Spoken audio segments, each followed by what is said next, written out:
Bagian 8. Di balik sikap manis. Namun, sampai saat ini belum ada tanda-tanda lelaki itu akan keluar. Barangkali jam makan siang nanti.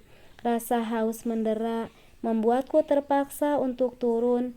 Beruntung ada pedagang keliling yang menjual air minum. Saat akan membayar minum yang memang tidak jauh dari lokasi kantor, aku melihat mobil Mas Restu keluar dari parkiran. Aku gegas melangkah ke mobil, jangan sampai aku kehilangan jejak. Sia-sia sudah penantianku beberapa jam yang lalu. "Mbak, kembaliannya," teriak yang jual minuman. "Ambil saja," ucapku tanpa menoleh, sembari mempercepat langkah. Aku segera masuk ke mobil dan mengikuti mobilnya Mas Restu. Aku melihat jam yang melingkar di pergelangan tangan, masih pukul 10:30. Kenapa? Mas Restu keluar? Apa pekerjaannya sudah selesai? Dan juga apa bosnya tidak marah? Aku bertanya-tanya pada diri sendiri, sembari tetap fokus pada mobilnya Mas Restu yang beberapa meter ada di depanku. Entah akan kemana ia pergi. Sudah hampir 20 menit tapi mobil Mas Restu belum juga berhenti. Mau kemana dia sebenarnya? Tidak lama setelahnya Mas Restu nampak menghidupkan lampu sin mobilnya sebelah kiri. Mobil itu berbelok pada sebuah rumah makan dan berhenti. Saat mobilnya sudah terparkir sempurna barulah Mas Restu keluar dan bergegas masuk ke dalam, dan aku pun turun. Sebelum masuk tak lupa kupasangkan topi hoodie ke kepala dan menggunakan masker. Jangan sampai penyamaranku ketahuan, bisa gagal semua rencananya. Begitu masuk aku terpana melihat begitu banyaknya pengunjung di sini. Ditambah lagi rumah makan ini ada 2 ruangan yang dipisah bagian depan dan belakang. Bagian belakang dikelilingi kolam ikan. Di mana Mas Restu? Aku berjalan pelan melihat-lihat di mana Mas Restu duduk. Sepertinya tidak ada di sini. Aku terus berjalan ke bagian belakang. Nampaklah Mas Restu tengah duduk sendiri. Aku sengaja memilih tempat duduk di belakangnya. Tidak lama kemudian, datang seorang laki-laki dengan gaya kemayu menghampiri Mas Restu. "Hai ganteng, udah lama nunggunya?" tanya lelaki dengan gaya perempuan itu dengan suara khasnya. Lalu ia duduk di depan Mas Restu. Karena jarak kami yang memang tidak jauh, aku sangat syok mendengar lelaki itu memanggil Mas Restu seperti itu. "Ayunannya lagi dandan," ujarnya lagi. "Ayunannya lagi dandan," ujarnya lagi. Entah apa maksud lelaki itu. Apa dia seseorang yang menjadi teman chatnya Mas Restu itu atau ada orang lain? Tidak lama kemudian lelaki itu terlihat melambaikan tangan ke arah pintu masuk. Sontak aku pun menoleh. Terlihat seorang perempuan muda dan cantik datang menghampiri mereka. Gayanya begitu terlihat modis. Ia tersenyum, lalu bercipika-cipika dengan Mas Restu. Lagi-lagi aku dibuat syok dengan pemandangan di depanku. Rasa percaya diriku sesaat menurun. Barangkali Mas Restu selingkuh karena aku tidak cantik dan membosankan. "Permisi, Mbak mau pesan apa?" Suara perempuan datang menghampiriku, membuatku terkejut. Lalu ia menyodorkan buku menu. Ternyata pelayan di rumah makan ini.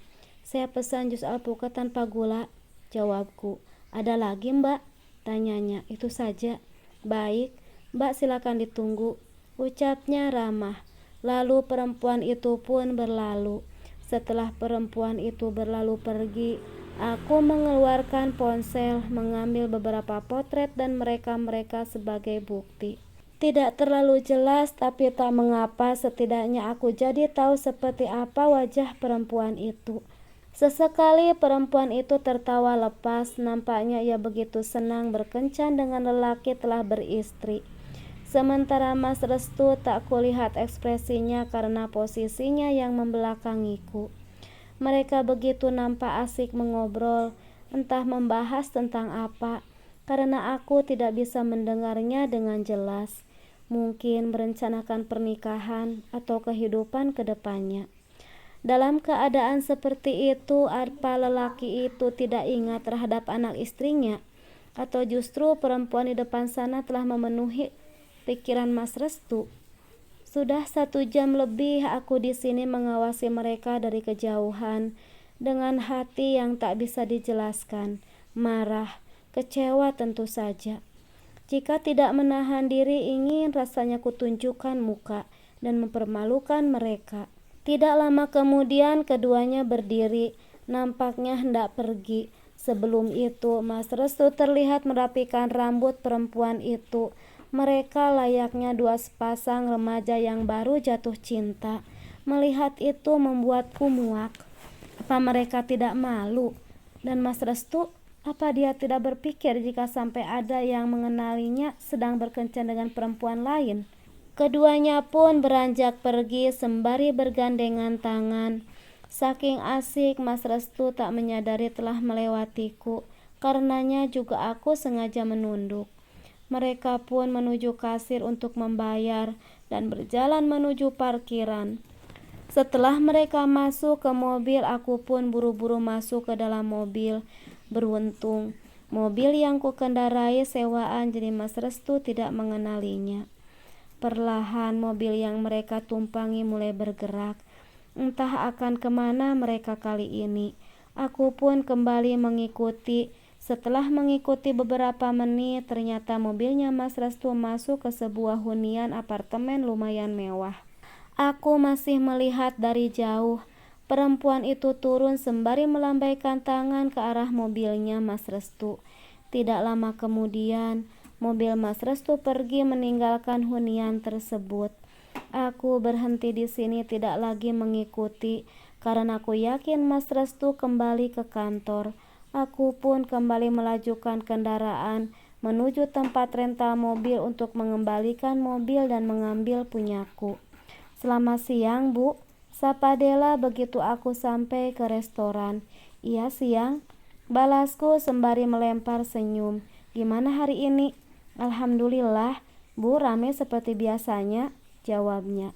Syukurlah kalau begitu. Lanjutkan kerjanya, aku ke ruangan dulu. Baik, Bu. Aku pun melangkah menuju ruangan dan membuka kenop pintu, menyadarkan tubuh di balik pintu yang sudah kututup kembali. Merenungi kejadian hari ini, sungguh di balik sikap manis Mas Restu ada sesuatu busuk yang tengah ia sembunyikan. Sebuah kebohongan besar yang amat menyakitkan dan hari ini terbongkar. Aku teringat anak-anak yang masih kecil dan tentunya masih membutuhkan kasih sayang. Bagaimana bila mereka tahu kalau ayah yang mereka banggakan ternyata... Dadaku terasa sesak membayangkan itu. Rumah tangga yang sudah kami bangun dari nol sepertinya tidak akan lama lagi bertahan. Bagaimana bisa bertahan jika salah satu penyangganya telah merusak nahkodanya?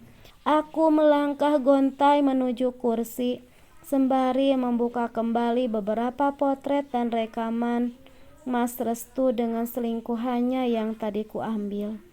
Melihat itu, bayangan kehancuran rumah tangga ini sudah menari-nari di depan mata.